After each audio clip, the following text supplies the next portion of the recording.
Welcome to NS pest control. వీడియోని మీరు ఎక్కడా స్కిప్ చేయకుండా చూడండి. కొత్తగా ఇల్లు ప్లాన్ చేసుకునే వాళ్ళకి ఇది చాలా యూజ్ అవుతుంది.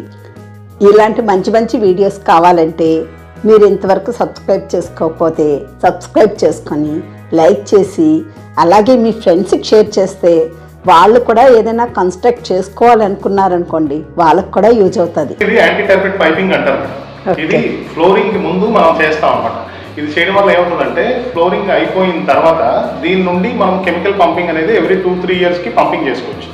ఆ పైపింగ్ ద్వారా ఈ కెమికల్ మనం పంప్ చేసింది ఇల్లంతా స్ప్రెడ్ అవుతుంది.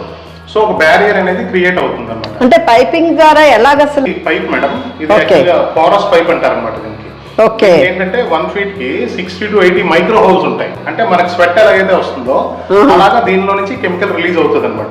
ఇది ఏం చేస్తాం అంటే మనం ఇల్లు అంతా రన్ చేస్తున్నాం. రన్ చేయడం వల్ల ఒక ఫ్యూచర్ లో మనం రీఫిల్లింగ్ పాయింట్ ఉంటుంది, అక్కడ నుండి మనం కెమికల్ అనేది పంపింగ్ చేస్తాం. పంపింగ్ చేయడం వల్ల ఏమవుతుందంటే ఇల్లంతా కింద ఫ్లోర్ లోపల ఈ టెర్మైట్ ఎక్కడైతే ఉంటుందో, టెర్మైట్ ఏం అవుతుందంటే, టెర్మైట్ అంటే వైట్ హ్యాండ్స్, ఏమవుతుందంటే బయటకి ఎక్స్పోజ్ అయితే లైటింగ్ కి అది చచ్చిపోతుంది. అందుకని ఈ స్లాబ్ కి టైల్ కి మధ్యలో ఎక్కడైతే ఉందో అందులో ఉంటది అనమాట దాని లివింగ్ ఏరియా.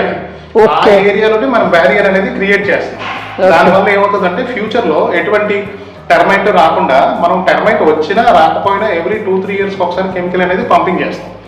దానివల్ల ఏమవుతుందంటే అసలు రావడానికి ఛాన్సెస్ ఉండకుండా ఉంటది అనమాట. మామూలుగా జనరల్ పెస్ట్ అయితే కన్నాలు పెట్టి చెయ్యాలి.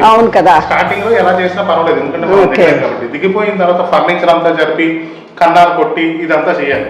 ఈ ప్రాసెస్ ఉంటే ఆ కన్నాలు కొట్టుకునే పని ఉండదు, ఫర్నిచర్ ఇంటి లుక్ కూడా పోతుంది.